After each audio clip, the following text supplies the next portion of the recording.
हम होंगे कामयाब, हम होंगे कामयाब, हम होंगे कामयाब एक दिन। हो मन में है विश्वास, पूरा है विश्वास, हम होंगे कामयाब एक दिन। जी हाँ मेरे साथियों, मेरे प्यारे साथियों, मेरे दोस्तों, जरूर हम लोग एक दिन सक्सेस होंगे। ये मन में हमेशा विश्वास हो रहेगा और रहना चाहिए, ठीक है, कि हम एक दिन सक्सेसफुल होंगे। ठीक है, तो आपके सामने ये मोटिवेशन है और इसी मोटिवेशन के साथ हमेशा आप सोचते रहिएगा कि हमको एक दिन कामयाब होना है। चलिए, गुड मॉर्निंग मेरे प्यारे साथियों। आज का तारीख है 6 जुलाई 2024 और इस दिन के करंट अफेयर्स के सभी अति महत्वपूर्ण प्रश्न हम लोग इस वीडियो में डिस्कस करेंगे, जो कि आने वाले सभी प्रतियोगी परीक्षाओं के लिए बेहद महत्वपूर्ण होगा। तो चलिए वीडियो को शुरू करते हैं, लेकिन उससे पहले आज ये मोटिवेशन जरूर आप अपने मन में रख लीजिएगा कि हम होंगे कामयाब एक दिन, ये हमारे मन में विश्वास है। ठीक है, तो चलिए इसी मोटिवेशन के साथ आज का पहला क्वेश्चन देख लेते हैं, जो कि बहुत ही मतलब इंपॉर्टेंट क्वेश्चन है फ्रेंड। हाल ही में किन राज्यों ने पार्वती काली सिंध चंबल नदी जोड़ो परियोजना के लिए समझौते पर हस्ताक्षर किए हैं? तो देखिए, which states has signed a pact for Parvati Kali Sindh Chambal river linking project? तो ऐसा करने वाले मध्य प्रदेश और राजस्थान सहमत हो गए हैं। ऑप्शन नंबर डी इसका सही आंसर है, राजस्थान और मध्य प्रदेश। ठीक है, तो ये जो है ये साइन होके, ये समझौता होके बहुत बड़ा मतलब जो पानी का क्राइसिस था वो खत्म हो जाएगा। ऑप्शन नंबर डी इसका सही आंसर है, मध्य प्रदेश और राजस्थान। ठीक है, अभी हाल ही में मध्य प्रदेश और राजस्थान के मुख्यमंत्री जो है पार्वती काली सिंध नदी जोड़ो परियोजना के लिए समझौते पर हस्ताक्षर करने के लिए राजी हो गए हैं और समझौता ये हो भी गया है। ठीक है, मध्य प्रदेश और राजस्थान सरकारों ने 72,000 करोड़ रुपए की पार्वती काली सिंध चंबल नदी परियोजना के क्रियान्वयन के लिए एक समझौते ज्ञापन पर हस्ताक्षर किए हैं और इसका 72,000। ठीक है, पार्वती काली सिंध नदी जोड़ो परियोजना का लक्ष्य है पूर्वी राजस्थान के 13 जिले और मध्य प्रदेश के मालवा और चंबल क्षेत्रों में पीने वाले और औद्योगिक पानी उपलब्ध कराना, यानी कि पीने वाला भी पानी और औद्योगिक इंडस्ट्रियल वाटर भी अवेलेबल कराना। तो राजस्थान का भी इसमें बेनिफिट है और मध्य प्रदेश का भी है। ये दोनों राज्य न्यूनतम 2.8 लाख हेक्टेयर क्षेत्रों में पानी उपलब्ध कराएगा। ठीक है, यह लिंक परियोजना चंबल बेसिन से उपलब्ध जल संसाधनों का इष्टतम एवं किफायती उपयोग करेगी। पार्वती नदी मध्य प्रदेश और राजस्थान से बहने वाली चंबल नदी की तीसरी सबसे बड़ी सहायक नदी है, ये याद रखिएगा। ठीक है, ये तीसरी सबसे बड़ी सहायक नदी है। तो चंबल नदी की ये सहायक नदी है पार्वती नदी। ठीक है, और ये भी काली सिंध जो नदी है ना, ये भी इसका ही क्या बोलते हैं, चंबल नदी का ही ये है, ट्रिब्यूटरीज है, यानी कि सहायक नदी है। इसका उद्गम जो है वो मध्य प्रदेश के सीहोर जिले में आस्था के निकट विंध्याचल पर्वतमाला से हुआ है, ये भी याद रखिएगा। ठीक है, अगर आपका यहाँ पे उसका उद्गम पूछा जाए तो ये मध्य प्रदेश के सीहोर जिले से इसका उद्गम हुआ है, ये याद रखिएगा। ठीक है, यहाँ पे देखिए, काली सिंध नदी जो है ये चंबल की प्रमुख सहायक नदी है। ठीक है, अभी हम बोले ना चंबल का नदी है, प्रमुख नदी है। ठीक है, ये सहायक नदी, इसका उद्गम मध्य प्रदेश के देवोस जिले में बागली गांव के पास होता है। ठीक है, तो दोनों जो है वो ट्रिब्यूटरीज है। आप यहाँ पे मैप में देख सकते हैं चंबल नदी रिवर जो है, चंबल नदी, यहाँ पे ये वाला आप ब्लू वाला देखिएगा मेरा माउस को, है ना, ये थोड़ा हम जो कर रहे हैं ये आपका चंबल रिवर है। और यहीं पे ये जो ट्रिब्यूटरीज हम अभी निकाल रहे हैं ये काली सिंध रिवर है, और ये वाला जो अभी निकाल रहे हैं ये पार्वती रिवर है। ठीक है, तो ये याद रखिएगा, इंपॉर्टेंट है।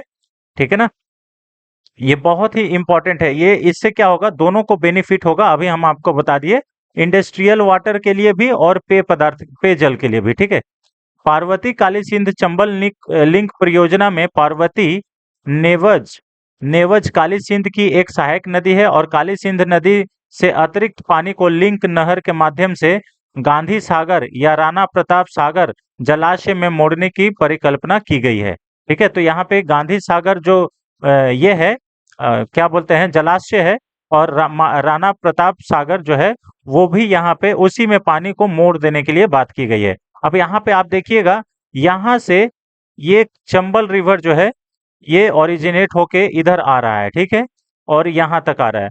लेकिन यहीं पे आप देखेंगे कि ये काली सिंध रिवर यहाँ से जुड़ गया और ये पार्वती रिवर जो है ये सहायक नदी यहाँ से जुड़ गया है ना। तो ये याद रखिएगा, ये पार्वती रिवर और ये काली सिंध रिवर है, ये इंपॉर्टेंट है। इधर में आप देख सकते हैं, यहाँ पे आपका राजस्थान है और यहाँ पे आपका मध्य प्रदेश है। तो ये इससे क्या होगा, दोनों को बेनिफिट होगा। यहाँ पे आप राजस्थान को देख सकते हैं, इधर में आपको ये मध्य प्रदेश, यहाँ पे देखिए, यहाँ पे भी आपको दिखा सकते हैं, ये चंबल रिवर है, यहाँ पे चंबल रिवर आ रहा है, ये देखिए, ठीक है। और उसके बाद यहाँ पे देखिए ये काली सिंध रिवर, ये दिख रहा है ना, ठीक है। चंबल रिवर इधर में भी है, ये देखिए, तो बहुत बड़ा है वो तो। और ये आपका इधर से पार्वती रिवर आ रहा है, ये देखिए, ये पार्वती रिवर, ठीक है। चलिए, अब राजस्थान की बात करते हैं। मध्य प्रदेश का हम लोग नेक्स्ट क्वेश्चंस में डिस्कशन कर लेंगे, क्योंकि आज मध्य प्रदेश का काफी कुछ हम लोग क्वेश्चंस को लेके आए हैं। राजस्थान की बात करें तो राजस्थान की जो राजधानी है वो जयपुर है। क्षेत्रफल की दृष्टि से, क्षेत्रफल जो है, क्षेत्रफल की दृष्टि से ये सबसे बड़ा राज्य है, आपको भी मालूम है। और इसका क्षेत्रफल 3,42,239 वर्ग किलोमीटर है। इसकी सीमा, सबसे पहले तो आप राजस्थान को मैप में देखिए, यहाँ पे देखिए, ये भारत का मैप है, यहाँ पे आपको राजस्थान दिख रहा है, जिसकी सीमा हरियाणा, उत्तर प्रदेश, ठीक है, पंजाब से भी लगता है और इधर में देखिए पाकिस्तान से भी लगता है। पाकिस्तान से लगने के साथ साथ यहाँ पे गुजरात से भी लगता है, मध्य प्रदेश से भी लगता है। तो ये देखिएगा, इसकी सीमा जो है उत्तर में पंजाब से और पूर्व में जो है ये उत्तर प्रदेश से लगता है, दक्षिण में गुजरात, पश्चिम में पाकिस्तान से लगता है। वर्तमान में मुख्यमंत्री जो है ये भजन लाल शर्मा है, ये याद रखिएगा। और मध्य प्रदेश के जो मुख्यमंत्री है वो मोहन यादव है, ये याद रखिएगा, ठीक है। दोनों का बीच में ये साइन हो गया है, एमओयू साइन हो गया है, ठीक है। राजस्थान के वर्तमान राज्यपाल कलराज मिश्र हैं और राजस्थान के स्थापना दिवस 30 मार्च को है, ठीक है। पहले राज्यपाल अगर बात करें राजस्थान की तो ये गुरुमुख निहाल सिंह थे, ठीक है। और पहले मुख्यमंत्री हीरालाल शास्त्री थे, ठीक है। जनसंख्या यहाँ पे 6.85 करोड़ जनसंख्या है, जिसमें से पुरुष का जनसंख्या जो है वो 3.55 करोड़ है और महिला जनसंख्या 3.29 करोड़ है। जनसंख्या घनत्व 200 व्यक्ति प्रति वर्ग किलोमीटर है, ठीक है। लिंग अनुपात 928 महिलाएं प्रति 1000 पुरुष है। अगर राज्य की साक्षरता दर की बात करें तो राज्य की साक्षरता दर जो है वो 66.1% है। पुरुष साक्षरता दर 79.2%, महिला साक्षरता दर 52.1%। यहाँ पे राजकीय पशु चिंकारा है, राजकीय पक्षी गोडावन है और राजकीय फूल रोहिड़ा है, ठीक है। जिला यहाँ पे 33 है। विधानमंडल एक सदनात्मक है, यानी कि विधानसभा है, विधान परिषद नहीं है, ठीक है। उसके बाद विधानसभा में सदस्यों की संख्या 200 है, लोकसभा में सदस्यों की संख्या 25 है और राज्यसभा में सदस्यों की संख्या 10। प्रमुख नृत्य में बात करें तो पनिहारी और डांडिया यहाँ का प्रमुख नृत्य है, ठीक है। और प्रमुख जनजातियां भील, गरासिया और सहारिया यहाँ का प्रमुख जनजातियां हैं। राजस्थान का क्षेत्रफल की दृष्टि से भारत का सबसे बड़ा राज्य राजस्थान है और गोकुलबाई भट्ट को राजस्थान का गांधी के नाम से जाना जाता है, ठीक है। गोकुलबाई भट्ट को राजस्थान के गांधी के नाम से जाना जाता है। अजमेर को राजस्थान का हृदय कहा जाता है, ठीक है। उसके बाद सबसे प्राचीन पर्वत श्रृंखला अरावली पर्वत श्रृंखला, ये भी राजस्थान में स्थित है, ठीक है। दिलवाड़ा जैन टेम्पल, ये भी राजस्थान में स्थित है। सबसे बड़े खारे पानी का झील हम सांभर लेक या सांभर झील, ये भी राजस्थान में स्थित है। ब्रह्म मंदिर जहाँ पे पुष्कर मेला का भी आयोजन किया जाता है, ये अजमेर में स्थित है।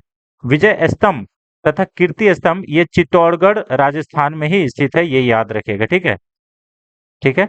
और स्टैचू ऑफ पीस अगर आपसे पूछा जाए, स्टैचू ऑफ पीस, तो ये राजस्थान के पाली में स्थित है, ये याद रखिएगा, इंपॉर्टेंट है, ठीक है। ढाई जीन का झोपड़ा तथा रब्बजा मोइनुद्दीन दरगाह जो है ये अजमेर में स्थित है, ठीक है। मोइनुद्दीन चिश्ती दरगाह के बारे में आप लोग सुने होंगे, ठीक है। केवला देव राष्ट्रीय उद्यान भरतपुर में स्थित है, ठीक है। रणथंभौर वन्य जीव अभयारण्य ये सवाई माधोपुर में स्थित है, यानी कि राजस्थान में ही ये स्थित है, ठीक है।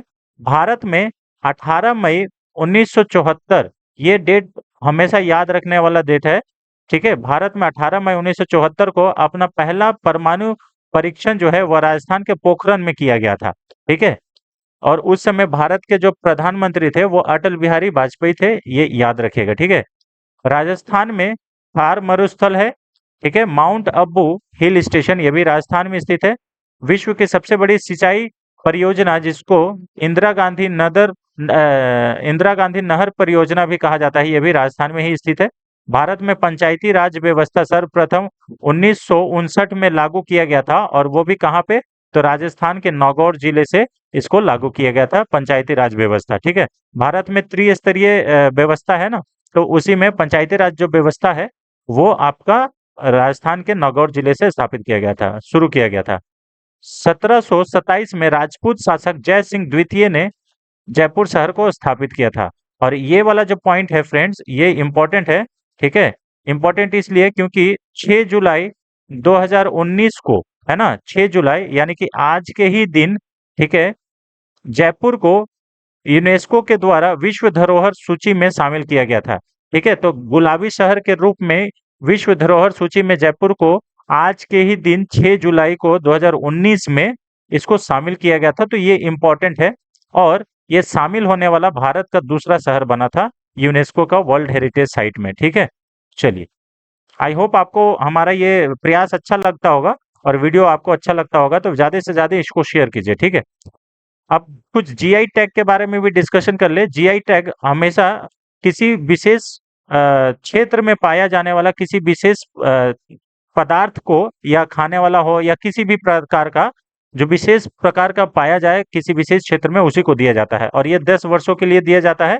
ठीक है, और सबसे पहले जो जीआई टैग है वो दिया गया था आपको दार्जिलिंग को, चाय को, 2005 में, ये याद रखेगा। ठीक है, कोटा डोरिया, ये handicraft, blue pottery of Jaipur, Molela clay, ठीक है, kathputli of Rajasthan, Sanganeri hand rock block block painting, Bikaneri bhujia, ठीक है, फुलकारी, ये सबको जीआई टैग मिल चुका है। ठीक है, ये राजस्थान का जीआई टैग है। मकराना मार्बल, ये बहुत फेमस है, ये भी जो है राजस्थान का ही जीआई टैग है, ये याद रखेगा। ठीक है, पोखरान पोखरान पोट्री, सुजात मेहंदी, ये सब जीआई टैग है राजस्थान का, जो कि आपको याद रखना है। ठीक है, तो चलिए क्वेश्चन नंबर 2 पे आते हैं। क्वेश्चन नंबर 2, हाल ही में निम्नलिखित में से किसे स्पाइस अवार्ड 2024 प्राप्त हुआ है? तो स्पाइस अवार्ड 2024 जो है, ये अभी हाल ही में स्वप्ना कलिंगल को मिला है। ऑप्शन नंबर डी इसका सही आंसर है, स्वप्ना कलिंगल, ऑप्शन नंबर डी। ठीक है, हाल ही में कृषि कृषि उद्यमी स्वप्ना कलिंगल को स्पाइस अवार्ड 2024 प्राप्त हुआ है। आईसीएआर, भारतीय मसाला अनुसंधान संस्थान द्वारा स्थापित मसाला पुरस्कार 2024, ठीक है, कलिंगल प्लांटेशन के स्वप्ना कलिंगल को प्रदान किया गया है। तो इनका कलिंगल प्लांटेशन एक कंपनी है, उसको मिला है ये पुरस्कार। उद्यमी उद्यम विविधीकरण और टिकाऊ मसाला उत्पादित फसल प्रणालियों को बढ़ावा देने के लिए, ठीक है, एकीकृत फसल प्रबंधन रणनीतियों में उनकी पहल के लिए प्रदान किया जाता है। ठीक है, उनके नेतृत्व में कलिंगल बागान में फसलों की एक विविध श्रृंखला है, जो उद्यम विविधीकरण और कृषि नवाचार के प्रति समर्पण का प्रतीक है। कलिंगल बागान में मुख्य फसल जो है वो जायफल है, ये याद रखेगा, जायफल। ठीक है, इंपॉर्टेंट है। उसके बाद अंतरफल विधि के माध्यम से वृक्षारोपण ने जायफल के पेड़, नारियल के पेड़, सुपारी और काली मिर्च की बेलों की एकीकृत करके स्थान और उत्पादकता को अनुकूलता किया है, इसलिए इनको ये प्राइज मिला है। स्वप्ना कलिंगल को आपको याद रखना है कि स्पाइस अवार्ड 2024 मिला है, ये याद रखेगा। ठीक है, चलिए क्वेश्चन नंबर 3 पे आते हैं। हाल ही में किस राज्य सरकार ने नागरिकों के लिए सड़क संबंधी समस्याओं के समाधान के लिए लोकपथ मोबाइल ऐप लॉन्च किया है? ये याद रखेगा, ये इंपॉर्टेंट है, लोकपथ मोबाइल ऐप। ये किस राज्य सरकार के द्वारा शुरू किया गया है? तो ये राज्य सरकार है मध्य प्रदेश, है ना, ये मध्य प्रदेश के द्वारा, मध्य प्रदेश के जो सीएम है डॉक्टर मोहन यादव, इनके द्वारा ये शुरू किया गया। ऑप्शन नंबर डी इसका सही आंसर है। ठीक है, मध्य प्रदेश के मुख्यमंत्री के द्वारा सड़क समस्याओं के समाधान के लिए लोकपथ मोबाइल ऐप लॉन्च किया गया है। मध्य प्रदेश के मुख्यमंत्री मोहन यादव हैं। जनता के लिए सड़क समस्याओं को 7 दिनों में हल करने के लिए ये लोकपथ मोबाइल ऐप को लॉन्च किया गया है। सीएम ने भोपाल के मीडिया सेंटर में मोबाइल ऐप को लॉन्च किया। यह ऐप के माध्यम से राज्य के लोग मार्गों पर समस्याओं की रिपोर्ट कर सकते हैं, और यह ऐप अधिकारियों की जवाबदेही भी सुनिश्चित करेगा। यानी कि अगर कोई रिपोर्ट करता है तो उसको तुरंत ठीक भी करना है 7 दिनों का अंदर, ठीक है? तो इसे थोड़ा-सा इम्पोर्टेंट है, ये देख लीजिएगा। कोई भी व्यक्ति ऐप में सड़कों का गड्ढा खराब होने की फ़ोटो खींचकर शिकायत दर्ज करा सकता है। तो ये एक अच्छा पहल है, ठीक है? ताकि इससे क्या है कि राज्य के जितने भी सड़क है वो सुधर सकेंगे, ठीक है? तो ये याद रखिएगा। ये किसके द्वारा किया गया है? मध्य प्रदेश के द्वारा किया गया है, ठीक है? अब मध्य प्रदेश की बात करें तो मध्य प्रदेश की जो राजधानी है वो भोपाल है। क्षेत्रफल 3,08,245 वर्ग किलोमीटर है। सीमा उत्तर प्रदेश में, अच्छा, यहाँ पे मध्य प्रदेश को आप थोड़ा सा देख सकते हैं मैप में, ठीक है? ये मैप को थोड़ा सा देख लीजिए, इंडिया का मैप में कहाँ पे मध्य प्रदेश ये करता है। ये भारत के एकदम ठीक बीचों बीच है, इसीलिए इसका नाम भी मध्य प्रदेश है, ये याद रखिएगा। ये है मध्य प्रदेश। इसकी राजधानी देखिए उत्तर प्रदेश से भी लगता है, राजस्थान से भी लगता है, ठीक है? यहाँ पे गुजरात से भी लगता है, महाराष्ट्र से भी लगता है, छत्तीसगढ़ से भी लगता है, ठीक है? तो देखिए उत्तर प्रदेश से भी लगता है, उत्तर में उत्तर पूर्व एवं पूर्व में छत्तीसगढ़ से लगता है, दक्षिण में महाराष्ट्र, पश्चिम में राजस्थान एवं गुजरात से लगता है, ठीक है? मध्य प्रदेश के वर्तमान मुख्यमंत्री मोहन यादव हैं और वर्तमान राज्यपाल मंगू भाई छगन भाई पटेल हैं, ठीक है? उसके बाद प्रथम मुख्यमंत्री मध्य प्रदेश के रविशंकर शुक्ल थे और प्रथम राज्यपाल डॉक्टर पट्टाभी सीतारमैया थे। ये प्रथम राज्यपाल थे मध्य प्रदेश के, ठीक है? तो कई बार ऐसा पूछा जाता है कि प्रथम मुख्यमंत्री कौन थे, इसीलिए हम ये सब लेके आपके सामने आए हैं, ठीक है? चलिए, यहाँ पे देखिएगा जनसंख्या इसकी जो है 7.26 करोड़ है। पुरुष जनसंख्या 3.76 करोड़ है। महिला जनसंख्या 3.50 करोड़, ठीक है? जनसंख्या घनत्व जो है 236 व्यक्ति प्रति वर्ग किलोमीटर है और लिंग अनुपात 931 महिलाएं प्रति हजार पुरुष है।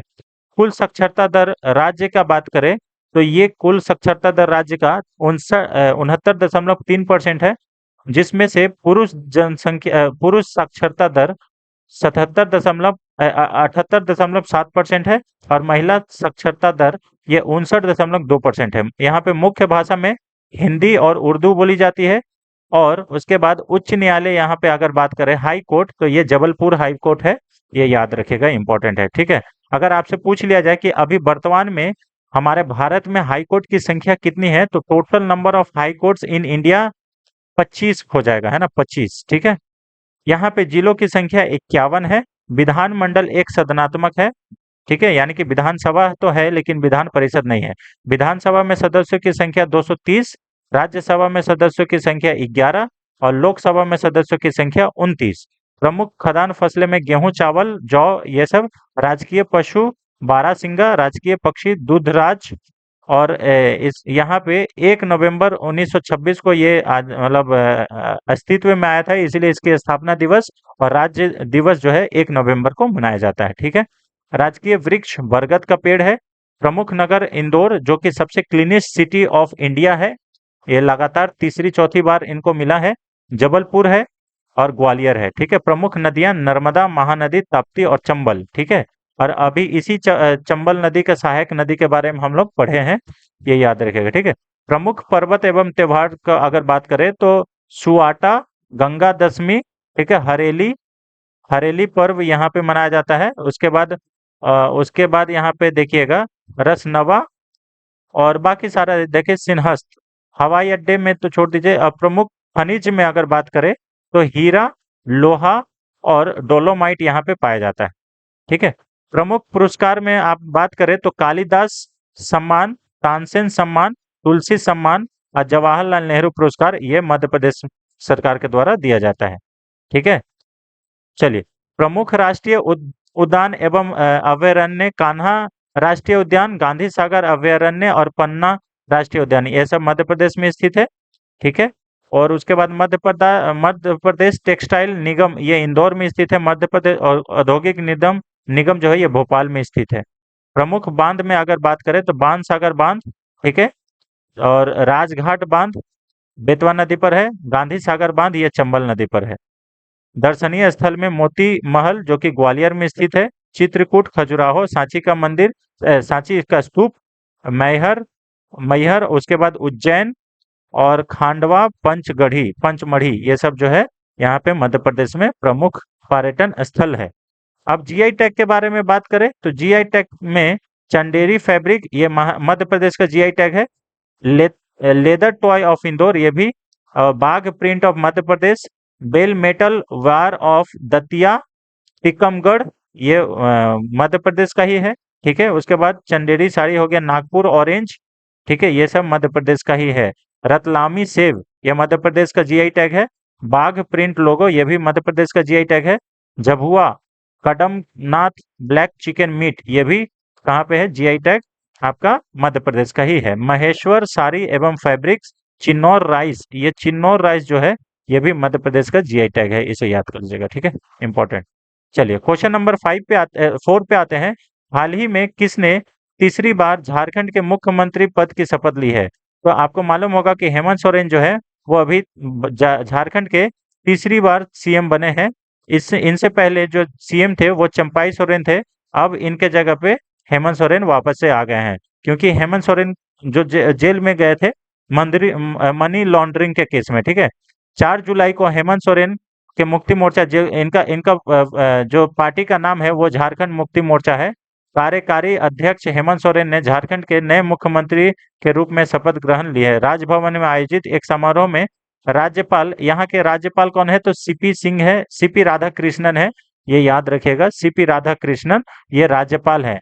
ठीक है, सोरेन को पद की गोपनीयता की शपथ दिलाई। उच्च न्यायालय द्वारा कथित मनी लॉन्ड्रिंग मामले में जमानत पर रिहा करने के कुछ दिनों के बाद उन्होंने तीसरी बार राज्य के मुख्यमंत्री के रूप में शपथ ग्रहण लिए हैं। जनवरी 2024 में उन्हें कथित भूमि घोटाले में, यानी कि लैंड जो है ना उसका घोटाला के मामले में इनको अंदर किया गया था, मनी लॉन्ड्रिंग केस में। ठीक है, और इनको ईडी के द्वारा अंदर किया गया था, ये भी याद रखिएगा। ठीक है, जनवरी में। और अभी ये फिर से जुलाई में फिर से झारखंड के तीसरे सीएम के रूप में फिर से शपथ ग्रहण लिए हैं। झारखंड की बात करें तो राजधानी रांची है और उप राजधानी दुमका है। ठीक है, औद्योगिक राजधानी जमशेदपुर है, ये याद रखिएगा। ठीक है, तो झारखंड का अगर मैप में लोकेशन देखें तो ये देखिए, ये यहाँ पे ये पूर्वी राज्य माना जाएगा, ईस्ट साइड में भारत का अगर बात किया जाए तो ये ईस्ट साइड में। इसकी राजधानी वेस्ट बंगाल से भी लगती है, उड़ीसा से भी लगती है, बिहार से भी लगती है। ठीक है, और यहाँ पे देखिएगा छत्तीसगढ़ से भी लगती है, और साथ ही साथ यूपी से भी लगती है। तो ये इम्पोर्टेंट है, यहाँ पे देख लीजिएगा। और अगर आपको मैप में देखेंगे तो ये हमारा नॉर्थ हो गया, ये हमारा ईस्ट हो गया। ठीक है, ये हमारा साउथ हो गया, और ये हमारा हो गया वेस्ट। ठीक है, तो ये आप देखिएगा यहाँ पे, ये 28वां राज्य 15 नवंबर 2000 को बना था, जब बिहार से ये अलग हुआ था। ठीक है, अगर सीमा की बात करें तो उत्तर में बिहार से सीमा साझा करता है, दक्षिण में उड़ीसा से, पूर्व में पश्चिम बंगाल से, और पश्चिम में छत्तीसगढ़ एवं उत्तर प्रदेश से सीमा साझा करता है। ठीक है, चलिए क्षेत्रफल उनासी 79,714 वर्ग किलोमीटर है, जो कि 15वां स्थान है क्षेत्रफल के दृष्टि से। अगर झारखंड के वर्तमान मुख्यमंत्री की बात करें तो ये अभी कौन हो गए हैं, झारखंड के जो वर्तमान मुख्यमंत्री हैं वो हो गए हैं हेमंत सोरेन। ये चंपाई सोरेन रिजाइन कर चुके हैं। ठीक है, और राज्यपाल वर्तमान में सीपी राधाकृष्णन ही है, ये याद रखिएगा। जनसंख्या घनत्व, जनसंख्या यहाँ पे 3.29 करोड़ है, यानी कि 3.29 करोड़। पुरुष जनसंख्या 1.59 करोड़, और महिला जनसंख्या 1.60 करोड़। लिंग अनुपात की बात करें तो 949 महिलाएं प्रति 1000 पुरुष है। जनसंख्या घनत्व 414 व्यक्ति प्रति वर्ग किलोमीटर है, यानी कि यहाँ पे काफी जनसंख्या घनत्व है। ठीक है, बहुत भीड़ भाड़ भी रहता है। ठीक है, कुल साक्षरता दर अगर राज्य की बात करें तो 66.4%, जिसमें से पुरुष साक्षरता दर 76.8% है। ठीक है, महिला साक्षरता दर ये 55.4% है। राज्य की भाषा अगर बात करें तो हिंदी बोली जाती है। अन्य भाषाएं यहाँ पे संथाली, ठीक है, मुंडारी और उड़िया। अच्छा, मुंडा विद्रोह यहीं से संबंधित है, मुंडा विद्रोह। ठीक है, जनजातीय जो विद्रोह है। ठीक है, इम्पोर्टेंट है। राजकीय पशु हाथी है यहाँ पे, राजकीय पक्षी कोयल है, राजकीय पुष्प पलाश का फूल है, राजकीय वृक्ष साल है। यहाँ पे जो अनुमंडल है वो 33 है, प्रखंड 2 से 11, ये सब रहने दीजिए। और वर्तमान में जिलों की संख्या जो है वो 24 है। ठीक है, विधानमंडल यहाँ पे एक सदनात्मक है, यानी कि विधानसभा में सदस्यों की संख्या 82, लोकसभा में सदस्यों की संख्या 14, राज्यसभा में सदस्यों की संख्या 6। प्रथम राज्यपाल की बात करें तो यहाँ पे प्रभात कुमार जो थे वो पहले राज्यपाल के रूप में कार्यरत थे, ठीक है। और प्रथम मुख्यमंत्री की बात करें तो बाबूलाल मरांडी जो हैं वो अभी बीजेपी में शामिल हो गए हैं। तो बीजेपी के बाबूलाल मरांडी जो है ये पहले मुख्यमंत्री झारखंड के थे। प्रथम मुख्य न्यायाधीश, ठीक है, ये श्री विनोद कुमार गुप्ता थे। प्रथम मुख्य सचिव श्री मुकुंद प्रसाद, प्रथम विधानसभा अध्यक्ष इंद्र सिंह नामधारी, और प्रथम विपक्ष के नेता स्टीफन मरांडी थे। ये याद रखिएगा, कुछ प्रथम जो अगर आप जेपीएससी का तैयारी कर रहे हैं तो ये सब पूछा जाता है, ठीक है। चलिए, प्रथम पुलिस महानिदेशक शिवाजी महान कैरे थे। प्रथम महाअधिवक्ता मंगलमय बनर्जी थे। परमवीर चक्र विजेता अल्बर्ट एक्का, ये झारखंड से ही बिलोंग रखते हैं। उच्च न्यायालय रांची है, ठीक है, जो कि 21वां उच्च न्यायालय है। कुल वन क्षेत्र 29% है। जलवायु मानसूनी है। प्रमुख नदी दामोदर नदी है और प्रमुख फसल चावल है। अच्छा, नदी में एक और है स्वर्ण रेखा नदी, ठीक है, स्वर्ण रेखा नदी, ये याद रखिएगा, जो कि रांची से ही मतलब अगर आपसे पूछा जाए कि रांची और जमशेदपुर किस नदी के किनारे बसा हुआ है तो स्वर्ण रेखा नदी के किनारे बसा हुआ है, ये याद रखिएगा। प्रमुख सिंचाई का साधन कुआं है यहाँ पे। शास्त्रीय संगीत में ध्रुपद, भामर, ख्याल और ठुमरी। राष्ट्रीय राजमार्ग की लंबाई 1614 किलोमीटर है। न्यूनतम जो राष्ट्रीय राजमार्ग है वो 22 किलोमीटर का है, ठीक है। और यहाँ पे 6 है। रेल मार्गों की कुल लंबाई 1797, ये सब नहीं पूछा जाता है। अच्छा, यहाँ पे कोहबर पेंटिंग, और आपसे पूछा जाता है कि कोहबर पेंटिंग जो है ये कहाँ का पेंटिंग है, कहाँ का जीआई टैग है, तो ये है आपका झारखंड का, ठीक है। कोहबर पेंटिंग, सोहराई सोहराई पेंटिंग भी यहीं का है, इम्पोर्टेंट है, ठीक है, झारखंड का ही है, इम्पोर्टेंट है। चलिए, सरहुल फेस्टिवल, ये भी झारखंड में मनाया जाता है, सरहुल फेस्टिवल। चलिए, क्वेश्चन नंबर 5 पे आते हैं।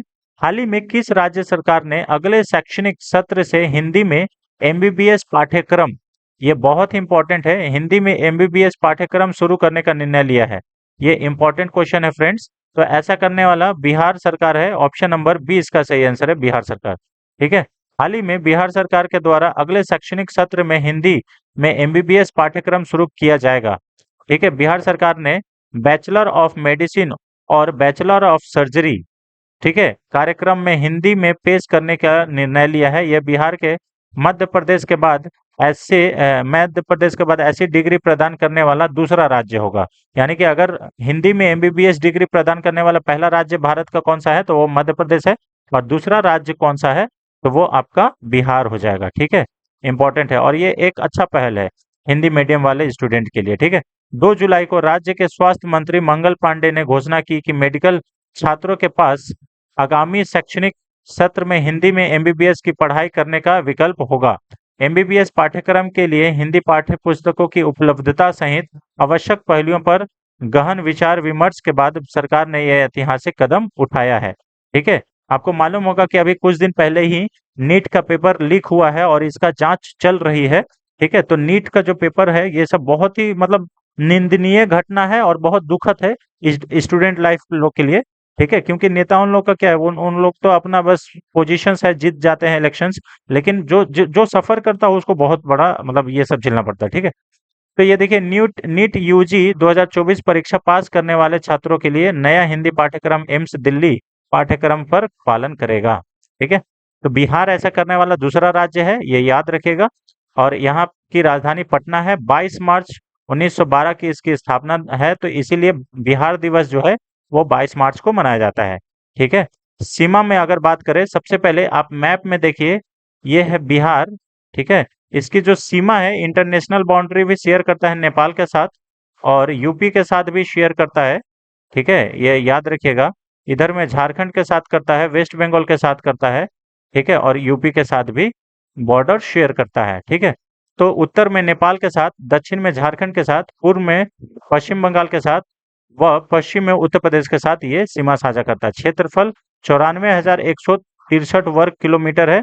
वर्तमान में मुख्यमंत्री नीतीश कुमार है और डिप्टी मुख्यमंत्री सम्राट चौधरी है। 2 डिप्टी मिनिस्टर है, तो विजय कुमार सिन्हा भी जो है डिप्टी सीएम है। अच्छा, सम्राट चौधरी के बारे में बात करें तो ये बिहार के फाइनेंस मिनिस्टर भी हैं, ठीक है? इन्होंने ही अभी बिहार का जो बजट है वो पेश किया था, ठीक है? बिहार के वर्तमान राज्यपाल आर्लेकर, राजेंद्र विश्व आर्लेकर हैं, ये याद रखिएगा, इम्पोर्टेंट है। और यहाँ पे देखिएगा कुल साक्षरता दर 61.8% है, पुरुष साक्षरता दर 71.2% है और महिला साक्षरता दर 51.5% है। लिंग अनुपात की बात करें तो 918 महिलाएं प्रति हजार पुरुष है। जनसंख्या घनत्व बहुत ज्यादा है, 1106 व्यक्ति प्रति वर्ग किलोमीटर। विभाजन 31 अक्टूबर 2000 को किया गया था। या और यहाँ से 31 अक्टूबर 2000 को आपको मालूम होगा ये जो झारखंड है ये बिहार से अलग हो गया था, ठीक है? भाषा जो है ये हिंदी बोली जाती है।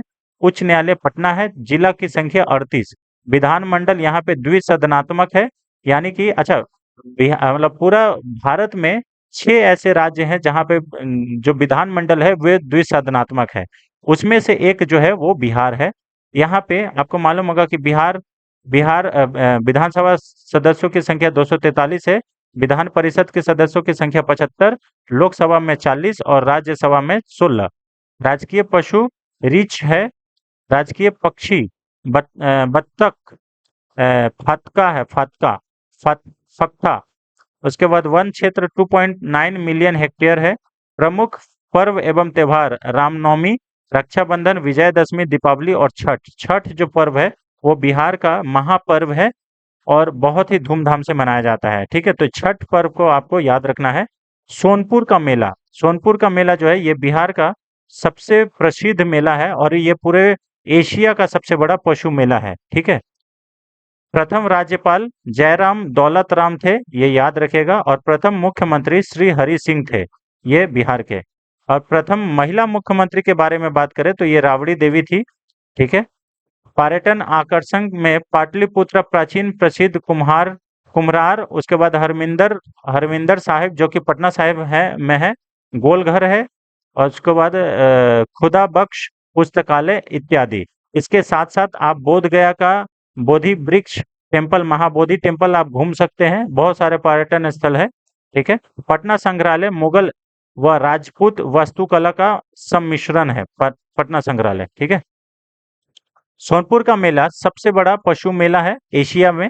सिंचाई का प्रमुख साधन नहर है। सबसे बड़ी परियोजना परियोजना जो है वो गंडक परियोजना है। प्रथम दूरदर्शन केंद्र जो है वो मुजफ्फरपुर 1978 में खोला गया था। अधिक जनसंख्या वाला जिला पटना है और सर्वाधिक क्षेत्रफल वाला जिला पश्चिमी चंपारण। सबसे कम क्षेत्रफल वाला जिला शेखपुरा और सबसे कम जनसंख्या वाला जिला शेखपुरा ही है। गंगा की सबसे बड़ी सहायक नदी अगर बात करें तो वो है बूढ़ी गंडक, ये याद रखेगा। ये गंगा का सबसे बड़ी सहायक नदी है बूढ़ी गंडक। और अच्छा, फल्गु रिवर भी ये आपका बिहार में ही है। फल्गु रिवर जो कि आपको बता दें कि फल्गु रिवर एक मानसूनी रिवर है, ठीक है? एक सीजनल रिवर है जो कि बिहार के गया जिला में स्थित है, ठीक है? इंपॉर्टेंट है। चलिए क्वेश्चन नंबर 6 पे आते हैं। हाल ही में संघाई सहयोग संगठन यानी कि एससीओ का मीटिंग हुआ है, ये निम्नलिखित में से किस देश में आयोजित किया गया था? तो अभी मीटिंग हुआ है एससीओ का और ये इसका जो आयोजन है ये कजाकिस्तान में आयोजित किया गया था। ऑप्शन नंबर ए इसका सही आंसर है, कजाकिस्तान, ठीक है? संघाई सहयोग संगठन ये क्यों नाम पड़ा? क्योंकि ये चाइना में संघाई जो शहर है उसके नाम पर ये बना है, संघाई सहयोग संगठन, ठीक है?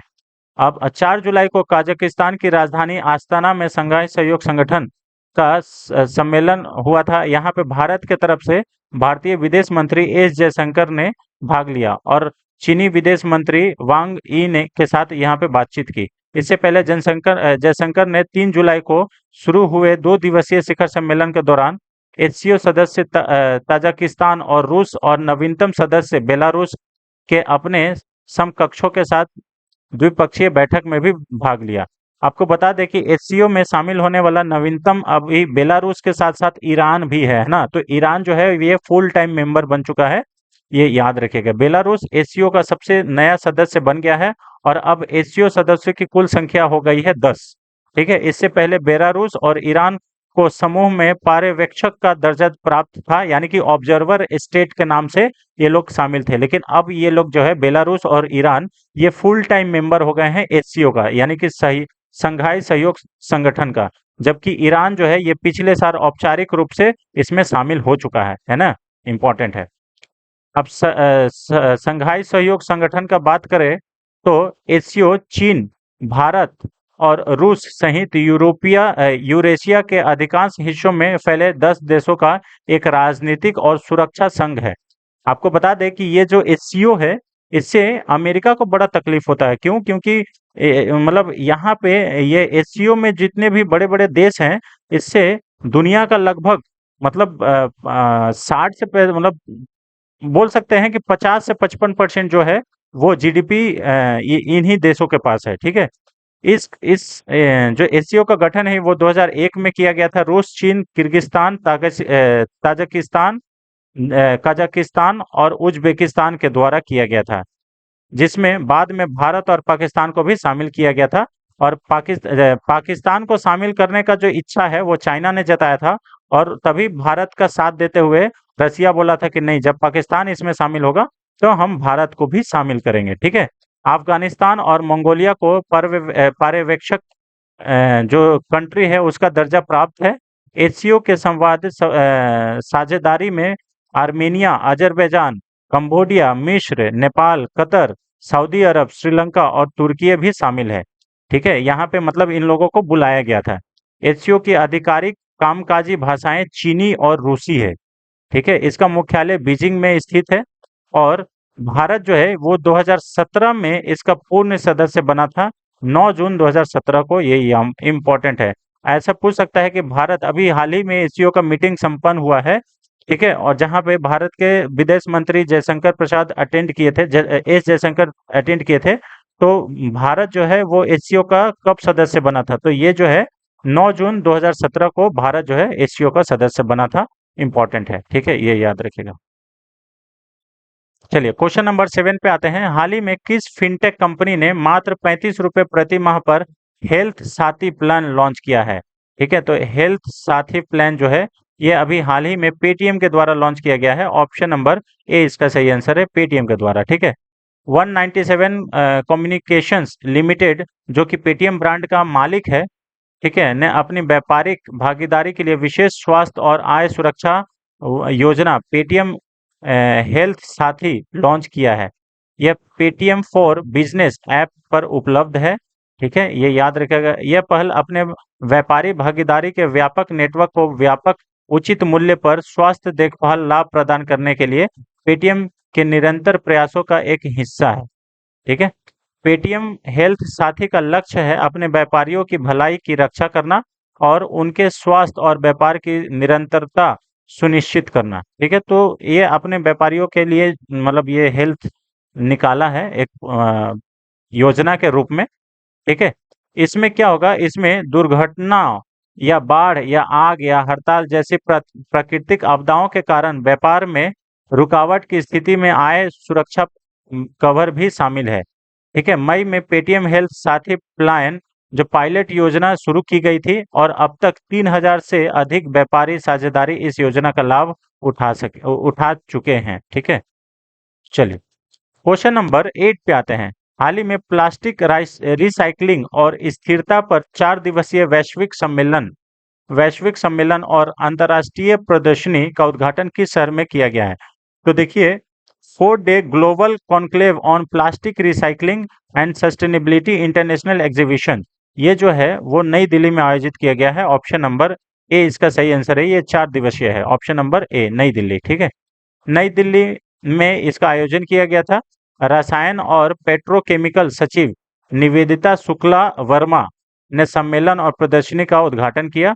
यह स्टार्टअप पर्यावरण विशेषज्ञों और उद्योग जगत के नेताओं के लिए अपनी नवीनतम प्रगति प्रदर्शित करने का एक मंच है। यह उनके प्लास्टिक उद्योग में स्थिरता प्राप्त करने पर अवशिष्ट साझा करने का एक मंच प्रोवाइड करता है। ठीक है। तो ये कहाँ पे? नई दिल्ली में किया गया है। ये इंपॉर्टेंट है। ठीक है। अब नई दिल्ली की बात आई है तो दिल्ली को सबसे पहले तो हम लोग मैप में देखेंगे। ये आप देखिएगा, ये दिल्ली है। इंपॉर्टेंट है यहाँ पे, ये दिल्ली। अब यहाँ पे दिल्ली के जो क्षेत्रफल है वो 1483 वर्ग किलोमीटर है। जनसंख्या 1.67 करोड़ है। पुरुष जनसंख्या 0.89 करोड़ है। 0.78 करोड़ महिला जनसंख्या है। दशकीय वृद्धि जनसंख्या वृद्धि दर जो है वो 21.2 करोड़ है।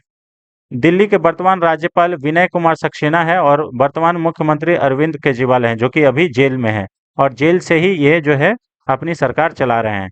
दिल्ली के प्रथम मुख्यमंत्री जो है वो श्री ब्रह्म प्रकाश थे और प्रथम मुख्य आयुक्त शंकर प्रसाद थे। लिंग अनुपात की बात करें तो 868 महिलाएं प्रति हजार पुरुष है दिल्ली का। जनसंख्या घनत्व 1132 होगा फ्रेंड्स, है ना, 1132।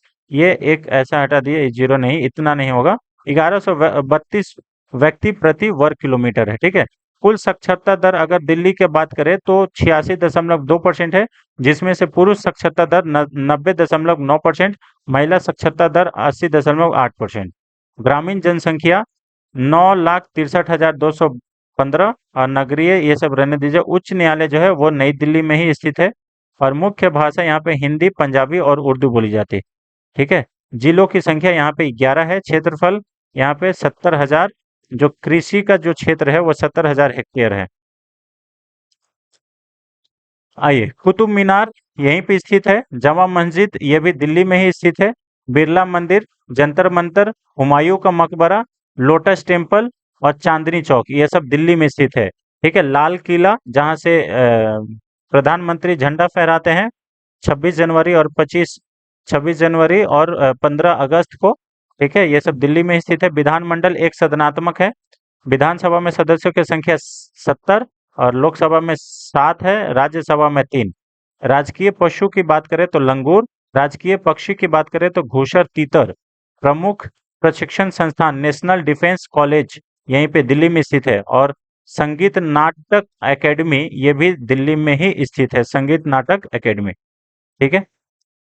प्रमुख शोध एवं अनुसंधान भारतीय मौसम विज्ञान विभाग और प्रकाशन और सूचना निदेशालय नेशनल फिजिकल लेबोरेटरीज ये सब दिल्ली में स्थित है। कोलकाता के बाद भारत में मेट्रो ट्रेन 25 दिसंबर 2002 को दिल्ली में चलाई गई थी, ठीक है। तो सबसे पहले कोलकाता में मेट्रो ट्रेन चला था, उसके बाद दिल्ली में चला था मेट्रो ट्रेन, जो कि मेट्रो ट्रेन 25 दिसंबर 2002 को दिल्ली में मेट्रो ट्रेन चलाया गया था, ठीक है। और अगर आपसे पूछ लिया जाए कि भारत का कौन सा शहर में पहला अंडर वाटर मेट्रो चलाया गया है, तो उसका भी जो सही आंसर है वो कोलकाता हो जाएगा। और कौन सा रिवर में, तो हुगली रिवर हो जाएगा, ये याद रखिएगा, ठीक है, हुगली रिवर। दिल्ली मेट्रो के लिए प्रथम सर्वे जो है वो 1989 में राइट्स कंपनी के द्वारा किया गया था। हवाई अड्डा इंदिरा गांधी अंतर्राष्ट्रीय हवाई अड्डा, पालम हवाई अड्डा, सफदरगंज हवाई अड्डा, ये सब यहीं इंपॉर्टेंट है, ठीक है। हवाई अड्डा से भी क्वेश्चन पूछता है, ठीक है। विश्वविद्यालय दिल्ली विश्वविद्यालय, जवाहरलाल नेहरू विश्वविद्यालय, ठीक है, जामिया मिलिया इस्लामिया विश्वविद्यालय, ये सब सारे यहाँ पे दिल्ली में ही स्थित है, ये याद रखेगा, ठीक है। चलिए क्वेश्चन नंबर 9 पे आते हैं। हाल ही में मुख्यमंत्री मोहन यादव के नेतृत्व वाली सरकार ने 2024-25 के लिए मध्य प्रदेश का बजट पेश किया है। मध्य प्रदेश के वर्तमान में वित्त मंत्री कौन है? ये बहुत इंपॉर्टेंट क्वेश्चन है फ्रेंड्स, ऐसा ऐसा क्वेश्चन पूछ देता है कि वित्त मंत्री कौन है मध्य प्रदेश का, है ना। तभी मध्य प्रदेश के वित्त मंत्री जो है वो जगदीश देवड़ा है, ये याद रखिएगा, इंपॉर्टेंट है, जगदीश देवड़ा, ठीक है, ये मध्य प्रदेश के वित्त मंत्री है। ये जो रामेश्वर ओरायन है ये झारखंड के वित्त मंत्री हैं, ठीक है। सम्राट चौधरी ये बिहार के वित्त मंत्री हैं, ठीक है। और ये जो सुरेश कुमार खन्ना है ये यूपी के वित्त मंत्री है, ये याद रखेगा, ठीक है। ऑप्शन नंबर ए इसका सही आंसर है। मध्य प्रदेश के उप मुख्यमंत्री और वित्त मंत्री जगदीश देवड़ा ने वित्तीय वर्ष 2024-25 के लिए पूर्ण बजट पेश किया है। अच्छा, बजट क्या होता है? बजट जो ये होता है कि आय और खर्च का विवरण देना, ठीक है, कि हम यहाँ से आय प्राप्त करेंगे और यहाँ पे खर्च करेंगे, this is known as budget, ठीक है। आपको मालूम होगा कि भारत के संविधान अनुच्छेद 112 में कहीं पे भी बजट शब्द का उल्लेख नहीं है, वहां पे एनुअल फाइनेंशियल स्टेटमेंट के बारे में कहा गया है, ठीक है। तो ये इंपॉर्टेंट है। चलिए, बजट जो है वो 3,65,067 करोड़ रुपए की परिव्यय के साथ पेश किया गया है, जो कि फाइनेंशियल ईयर 2023-24 की तुलना में 16% की बढ़ोतरी है। ठीक है, राज्य की प्रति व्यक्ति आय जो है 2003-4 में 13,665 से बढ़ करके 22-23 में 1,42,000 हो गई है। राज्य सरकार यानी कि प्रति व्यक्ति आय जो है वो काफी बढ़ गया है मध्य प्रदेश का। राज्य सरकार का लक्ष्य है 5 साल में वार्षिक बजट दोगुना करने का। ठीक है, सरकार का लक्ष्य जो है वो सड़क, सिंचाई, बिजली, गुणवत्तापूर्ण स्वास्थ्य सुविधाएं, पूंजी निवेश बढ़ाना, यानी कि इंफ्रास्ट्रक्चर पे भी ध्यान दिया गया है, स्वास्थ्य पे भी ध्यान दिया गया है, कृषि पे भी ध्यान दिया गया है। ठीक है, चलिए, महिला एवं बाल विकास के लिए सरकारी आवंटन 81% से बढ़ करके 26,560 करोड़ रुपए हो गया है, जिसमें से लाडली बहना योजना, ये इंपॉर्टेंट है, लाडली बहना योजना ये मध्य प्रदेश की योजना है। इसके लिए 18,984 करोड़ रुपए आवंटित किए गए हैं। ठीक है, स्वास्थ्य क्षेत्र को 21,444 करोड़ रुपए आवंटित किया गया है, जो पिछले साल के बजट आवंटन से 34% अधिक है। 2024-25 में 3 और शासकीय मेडिकल कॉलेज मंदसौर, नीमच और सिवनी में संचालित किए जाएंगे। ऐसा इसमें कहा गया है कि 3 और मेडिकल कॉलेज यहाँ पे खोले जाएंगे। ठीक है, उसके बाद पिछले वर्ष की तुलना में पूंजीगत व्यय जो है वो 15% बढ़ने की उम्मीद है। फाइनेंशियल ईयर 2024-25 के राजकोषीय घाटा यानी कि फिजिकल डेफिसिट, ठीक है, सकल राज्य घरेलू उत्पाद जीएसडीपी का 4.111% होने का अनुमान लगाया गया है। ठीक है, जैसे जीडीपी होता है वैसे राज्य में जीएसडीपी होता है, ये याद रखिएगा, इंपॉर्टेंट है।